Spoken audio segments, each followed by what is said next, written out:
working to connect a region of over 600 million bridges between our lands.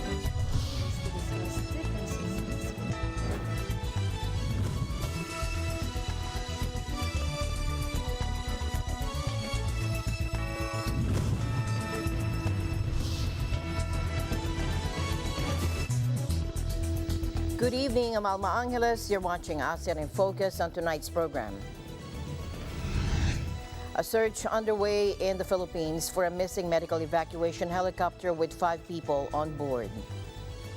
The Philippines and Malaysia. New trade and investment opportunities as well as peace and security top the issues raised during the bilateral meeting of President Marcos Jr. and Malaysian Prime Minister Anwar Ibrahim.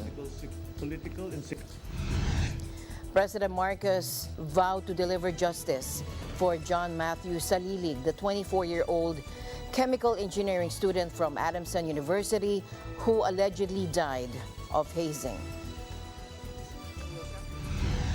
And Vietnam's rubber-stamped National Assembly voted in a new president who immediately pledged to crack down on corruption following the dramatic resignation of his predecessor in an anti-graft campaign.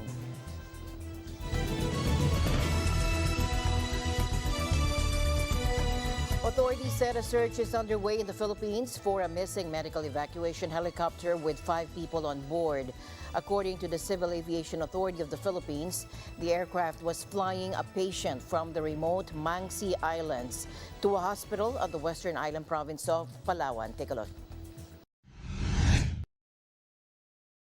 Yes, umalis po ito ng 7:30 sa Brooks Point, Palawan, doon sa Pamas Hangar, yung Philippine Adventist Medical Aviation Services para kumuha ng pasyente dito sa Mangsi Island, sa Balabac. But hindi ho nakabalik. Dapat nandito na sila sa hospital sa Brooks Point at 10:30. Hindi ho nakarating doon sa final destination.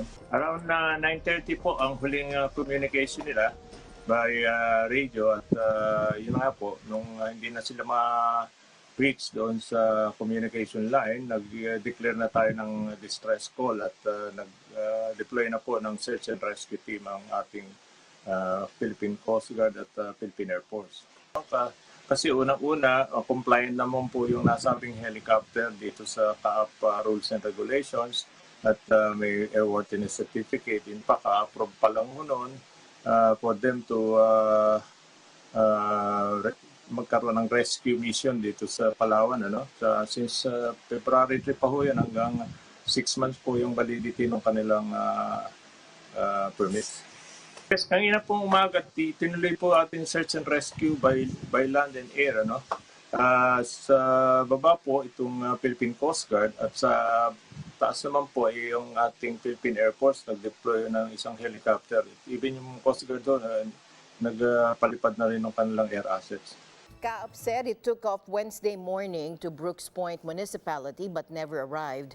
Most of the 150-kilometer journey is over the Sulu Sea. The Philippine Coast Guard said it had deployed a vessel to search waters between Balabac Island off southern Palawan and Brooks Point. The nationalities of those on board have not been released. The helicopter was operated by the Philippine Adventist Medical Aviation Services, a non-profit organization providing medical evacuation services in Palawan, the southern island of Mindanao, and the main island of Luzon. The group was started by American helicopter and fixed-wing pilot Dwayne Harris in 2007 and has 5 pilots and 5 aircraft, according to its website. It describes itself as an independent ministry that supports the mission of the Seventh-day Adventist Church. Less than 2 weeks ago, a Cessna plane carrying 4 people, including 2 Australians, crashed on an active volcano in the central Philippines. All 4 died.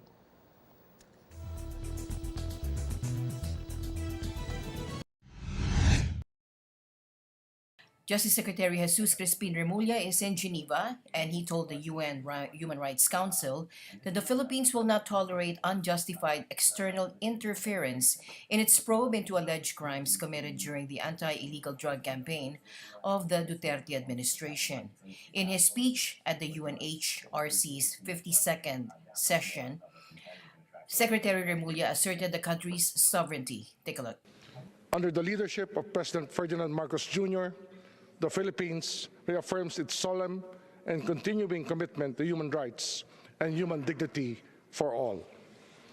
Excellencies, the Filipino people, like all peace-loving peoples, aspire for a strongly rooted, just, comfortable, and secure way of life, a vision compelling in its simplicity, yet one that requires bold and transformative actions. To achieve this vision, the Philippines is pursuing a comprehensive reform agenda to ensure that the rule of law prevails and that every Filipino is afforded an efficient, fair, meaningful, and an inexpensive administration of justice. The Department of Justice that I lead adopted the mantra, real justice in real time, for us to achieve this vision in the fastest possible time. Allow me to line up for you the major reforms that we have undertaken. We have drafted the case build-up rule that requires a higher quantum of proof for preliminary investigation in criminal cases and closer coordination and cooperation between prosecutors and law enforcement in evidence gathering, witness preparation, and the like. This paradigm shift will ensure that only quality cases with a reasonable certainty of conviction will be filed in court. To decongest our penal institutions, we have instituted immediate fixes and long-term programs. An immediate solution, as an immediate solution, we have caused the monthly releases of an average of 500 inmates, or a total of 4,124 inmates since we assumed office in July of 2022. We also freed another 51,796 detention prisoners by way of complete service of imposable penalty, recognizance, and the like. Humanitarian releases were also made in favor of the elderly and those suffering from serious illnesses. We are doubling our efforts to ensure that individuals who breach the bounds of law, state actors included, meet justice. But let me make clear, extrajudicial killing has never been and will never be state policy. Indeed, the killings have occasionally attend the conduct of police operations. However, we submit that it is most unfair for anyone to think that all such deaths are state-sponsored EJKs. We have a working justice system that is the cornerstone of our accountability mechanism. Our prosecutors and courts are ready, able, and willing to prosecute anyone if the evidence so warrants. We at the Department of Justice, through our Witness Protection Program, are on the ready to handle and protect victims of and witnesses to the violent crimes, including EJKs. On this context, the Philippine government rejects the ICC's decision to resume investigations over alleged crimes committed during the anti-illegal drug campaign. The Philippines has a fully functioning justice system. Under the complementarity test, the ICC therefore has no jurisdiction over Filipino citizens whatsoever. New trade and investment opportunities, as well as peace and security, topped the issues raised during the bilateral meeting of President Marcos Jr. and Malaysian Prime Minister Anwar Ibrahim. In their joint press conference, Marcos said he discussed the expansion of the country's existing trade with Malaysia. Take a look. The Philippines and Malaysia. With the ongoing impacts of the pandemic and geopolitical upheavals challenging our national economies and the prospects of a global recovery, we agreed to reinvigorate trade and investment exchanges with a special focus on the halal industry, agriculture and food security, and the digital economy. Our shared historic roots are deep, and our cultures enjoy a natural affinity to one another. As such, we spoke of further deepening our people-to-people ties through continued cultural exchanges and tourism. Multidimensional bilateral cooperation and vibrant people-to-people interaction. President Marcos Jr., let me assure you that the new administration in Malaysia will be more than happy to further enhance this collaboration. Our bilateral cooperation is multi-sectoral. covering trade and investment, education, health, agriculture, health, tourism, and culture. And I have alluded to earlier how our first generation of Malaysian professionals benefited immensely from the work at Los Baños and some of the known centers of learning in the Philippines.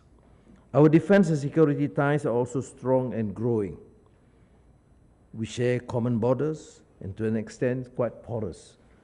Therefore, the collaboration needs to be further enhanced. Meanwhile, Malaysian Prime Minister Anwar Ibrahim also expressed his concern with the unresolved issue in Myanmar after its military junta talked over its government in 2021, which has led to over 200,000 refugees escaping to Malaysia, while President Marcos suggested that Malaysia support the 5-point consensus of the Association of Southeast Asian Nations to address the matter. Malaysian Prime Minister Anwar Ibrahim said that ASEAN should consider new approaches in resolving the crisis there. Take a look. We have thus resolved to support development and peace-building initiatives within this group, including the importance of achieving a resolution to the situation on Myanmar.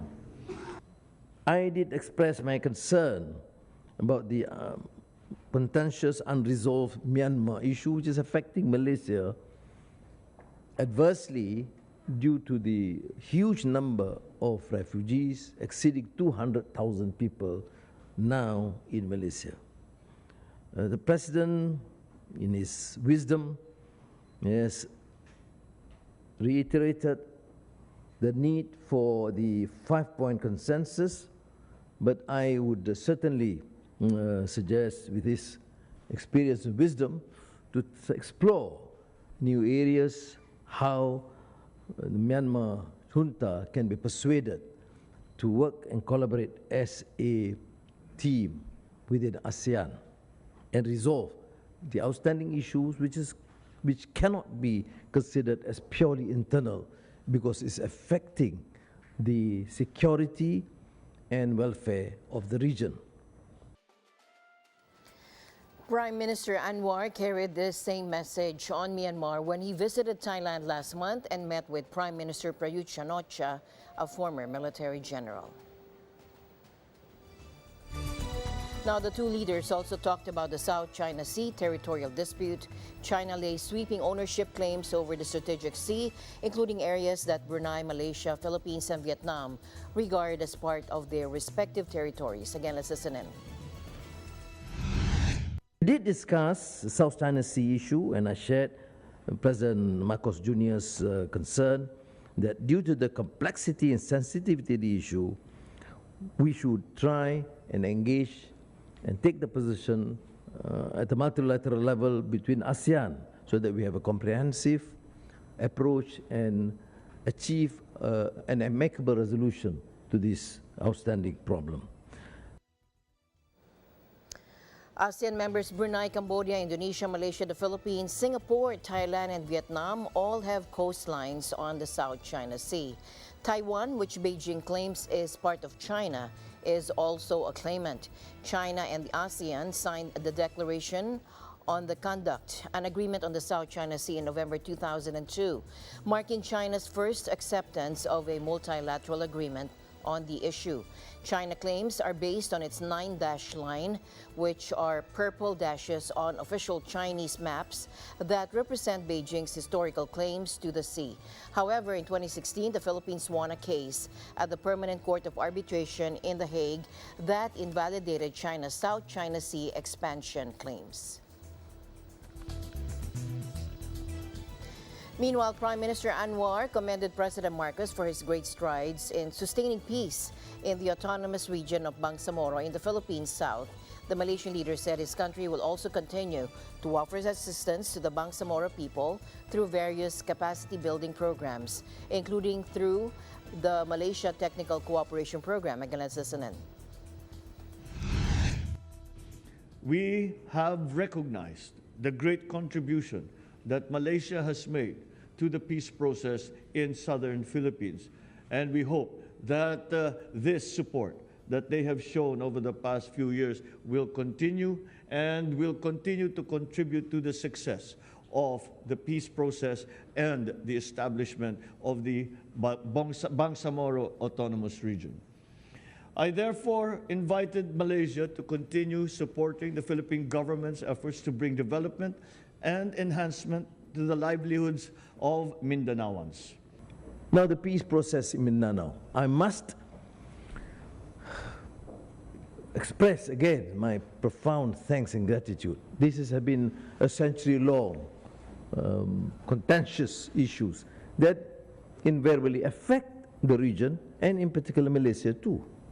And under your leadership, President, you have seen great strides in this direction. And I think it is only our duty as a good neighbor to support and facilitate the process. And I stand guided, whatever things need to be done at the bilateral, multilateral level to support this endeavor. It has to succeed in the interest of the Philippines and Malaysia and the region, and then utilize this enormous potential to the benefit of our people. Malaysia will also continue to offer assistance to the Bangsamoro people through various capacity building programs, including through our Malaysia Technical Cooperation Program.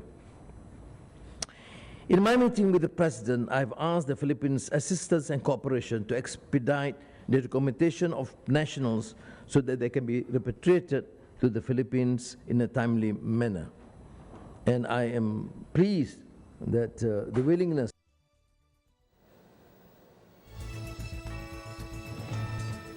Meanwhile, President Marcos vowed to deliver justice for Matthew Salilig, the 24-year-old chemical engineering student from Adamson University who allegedly died of hazing. President Marcos gave the assurance as he sympathized with Salilig's family.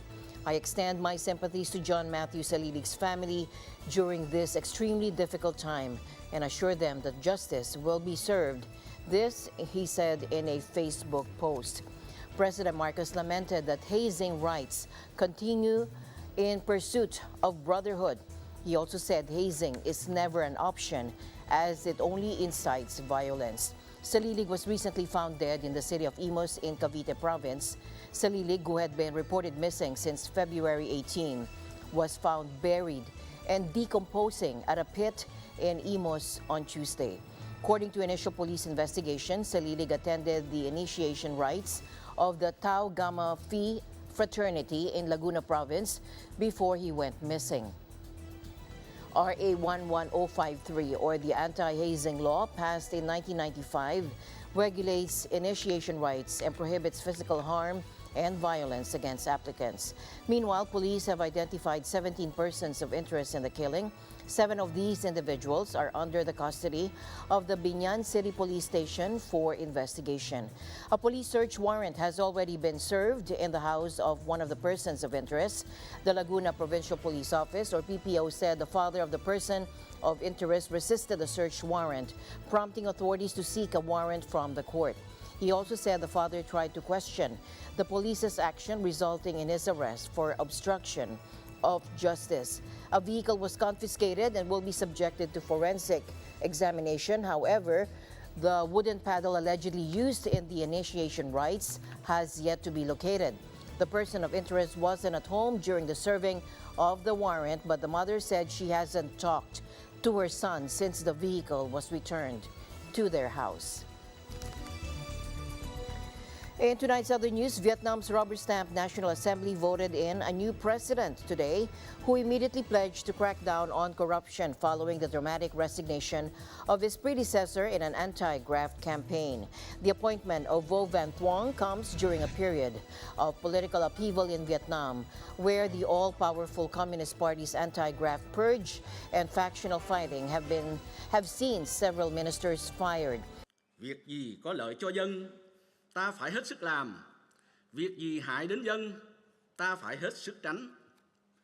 Kiên quyết đấu tranh phòng chống tham nhũng tiêu cực, Members of the National Assembly elected 52-year-old Tuong, the sole candidate for a term running until 2026 following the dramatic resignation of Nguyen Xuan Phuc as part of an anti-corruption drive.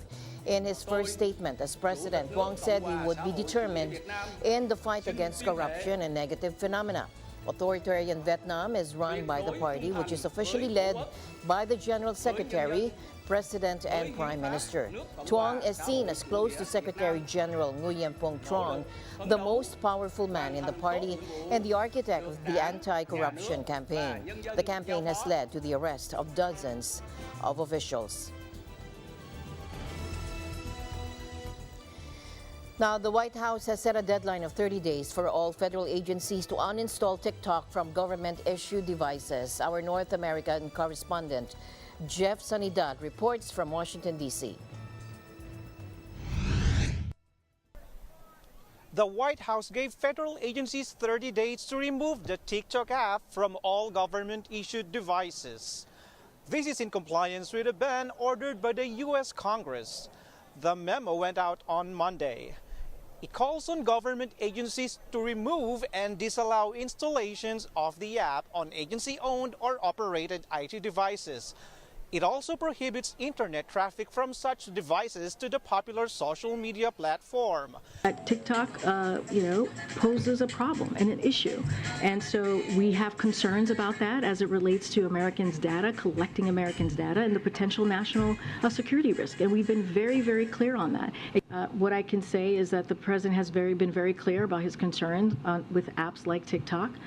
And I just laid out the CDC reporting and how it's affecting our children. And the importance of making sure that we deal with this in a real way, which is why he put forth his unity agenda and laying out ways that we can deal with an issue that is affecting the emotional growth and also of our children. Chinese tech giant ByteDance owns TikTok. Critics express concerns that the app might be used for spying or propaganda. National security concerns over alleged Chinese spying have grown over the past month after a Chinese balloon flew in U.S. airspace. China's foreign ministry says it is strongly opposed to the United States TikTok ban. 美国作为世界头号大国，竟然如此惧怕一款青年人喜欢的应用软件，未免太不自信了。 Jeff Sanidad, Washington, D.C., Eagle News. We live in extraordinary times. Meanwhile, TikTok said it would introduce automatic daily screen time limits of 1 hour for accounts belonging to under 18s, as the social media platform faces criticism over its addictiveness among young users. Teenagers will have to enter a passcode to continue watching after 60 minutes, and those aged below 13 require a parent or guardian to set or enter a passcode to release an additional 30 minutes. The short-form video sharing app said the changes would be implemented in the coming weeks. If a young person's access to TikTok is via a family pairing account, parents can set a maximum screen time for their children based on the day of the week. The Chinese version of TikTok, Douyin, is restricted to 40 minutes of daily use for under 14s and is inaccessible for them between 10 p.m. and 6 a.m. The new feature adds to existing measures to control young people's screen time, such as a prompt introduced last year that encourages teenagers to enable screen time management and a weekly inbox notification summarizing a user's screen time. As my usual habit, I'd like to end the day on a positive note. Let's encourage and build each other up so that no one is left behind. And that's it for tonight's broadcast of ASEAN in Focus. I'm Alma Angeles. Stay in the news because we live in extraordinary times. Good night.